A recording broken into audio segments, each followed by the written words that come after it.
Salam sejahtera kepada rakan-rakan semua.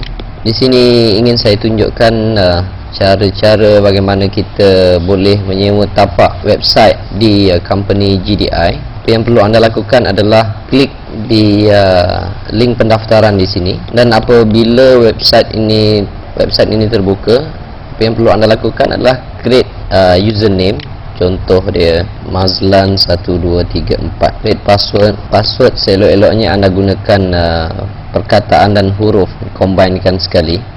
Salutation anda boleh letakkan kalau lelaki letakkan Mr. Contoh saya letakkan nama saya. Di sini pastikan anda letakkan nama penuh ya. First name nama anda dan last name adalah bin ataupun binti. Anda klik continue. Security question, favorite color, contoh saya nak letakkan biru.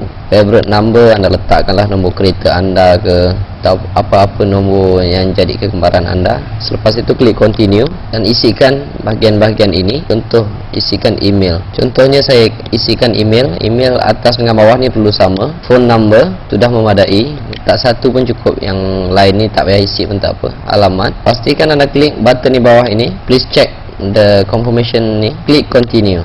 Di ruangan ini adalah tempat anda memilih domain. Di dalam GDI mereka juga menawarkan .com, .net, .ox, .bizinfo.me, bagai-bagai lagi.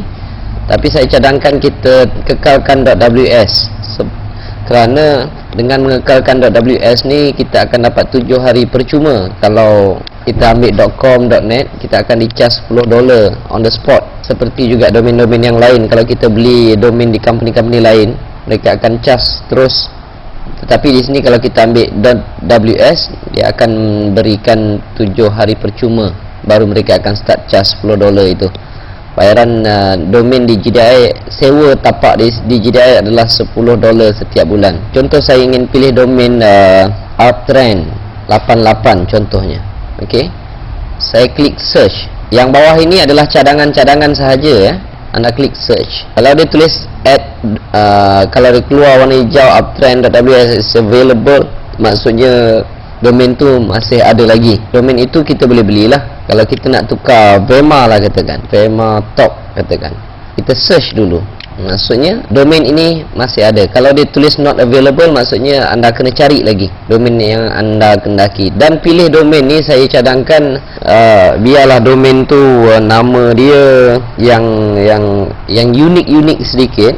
Okey, contoh dia macam Google, Yahoo. Sebab apabila kita bubuh unik, maka kita boleh masukkan perniagaan itu berbagai-bagai perniagaan. Sebab dengan satu domain ni kita boleh buat banyak website. Tapi kalau kita fokuskan contohnya kain batik katakan, dan kita search, jadi dengan domain ni kita dah tak boleh jual benda lain.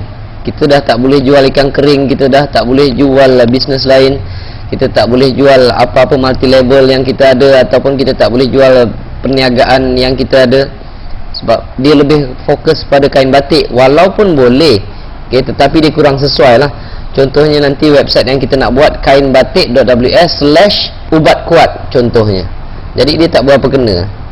Okey, jadi biarlah nama tu unik sikit, yang tak yang boleh sesuai dimasukkan apa juga perniagaan. Contoh saya masukkan business biz online 999 contohnya. Saya search, ada domain ini masih available, masih ada. Jadi apa yang perlu lakukan adalah add domain to cart. Yang add domain privacy ni kalau nak ambil pun boleh, dia tambah $1 saja kalau tak salah saya. Kalau kita ambil add domain privacy ni, kalau di dalam internet orang boleh search domain ini dimiliki oleh sesiapa, okey, oleh siapa yang mempunyai domain ni. Tapi kalau kita letak add domain privacy ni, dia charge $1 lagi tambahan. Orang tak boleh tahu siapa owner domain ini. Dan pastikan amount dekat sini $10. Jangan ada banyak domain, satu domain sudah memadai. Dan peringkat awal saya cadangkan tak payahlah dulu ambil GDI Premium. GDI Premium ni dia besar sikit, kalau tak salah saya $40 setiap bulan. Dan space yang dibagi pun agak luas. Kalau dengan GDI ni $10 dibagi space kepada kita adalah 100 MB. Jadi saya sangat cadangkan peringkat awal ni ambil dulu yang $10 ni sahaja dan klik dekat proceed to checkout. GDI masih menggalakkan orang ambil GDI premium, okey, tapi saya tak berapa galakkan di peringkat awal. Jadi klik dekat I want basic, ambil yang $10 sahaja, basic sahaja. Okey, cara pembayaran walaupun mereka akan charge pada selepas 7 hari, okey, tapi kita perlu mengisikan data-data ini. Jadi jika kita ingin buat pembayaran menggunakan PayPal, kita klik dekat sini. Kalau kita nak gunakan credit card ataupun debit card, klik di bahagian ini. Katalah saya nak gunakan debit card yang saya ada, saya klik di register di sini. Isikan semua bahagian-bahagian ini. Ini card number, apa yang tertera di depan debit card kita tu ataupun credit card kita, semua number yang ada. Dan yang ini adalah expired date kita punya debit card tersebut. Biasa dekat debit card tu ada tulis contoh dia macam 12/14, maksudnya itu adalah Disember 2014. Card holder name, masukkan nama penuh anda, dan security name adalah nombor yang di belakang card tersebut. Ada 3 nombor kalau tak salah, kebiasaan ni ada 3 nombor. Ada juga setengah yang 4 nombor di hujung dia tu. Ambil nombor yang di belakang tersebut dan tuliskan di sini, dan apabila selesai klik continue. Klik continue. Apabila keluar sahaja page seperti ini, you are online, maksudnya pendaftaran anda telah pun berjaya. Anda telah pun mempunyai domain dan mempunyai tapak website anda sendiri. Apa yang perlu anda lakukan, biarkan page tersebut, anda terus pergi ke website.ws/members, website.ws/members, enter saja, dan kita perlu masuk ke dalam member area yang diberikan oleh GDI untuk buat beberapa setting. Pertama sekali anda masukkan username yang telah anda daftarkan tadi, lepas itu anda enter saja. Biasanya di peringkat awal apabila anda membuka member area ini, okay, dia akan ada macam survey. Dia akan bertanya kenapa anda ingin menyertai GDI ni. Jadi anda boleh klik di bahagian mana sekalipun.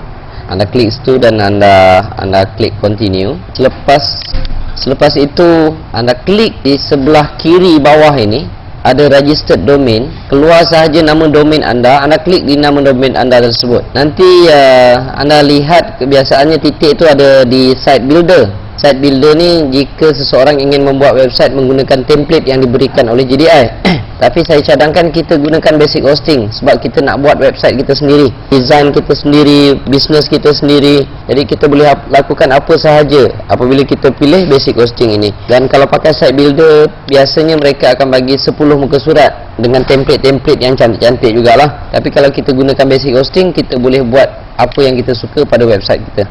Alright, pilih basic hosting dan klik continue. Hosting for nama domain anda nanti akan keluar activated successfully, maksudnya anda telah setkan tapak domain ini untuk anda buat website anda sendiri. Tidak memerlukan template yang diberikan oleh GDI. Itu sahaja cara untuk kita daftar dan setting website kita di GDI. Terima kasih.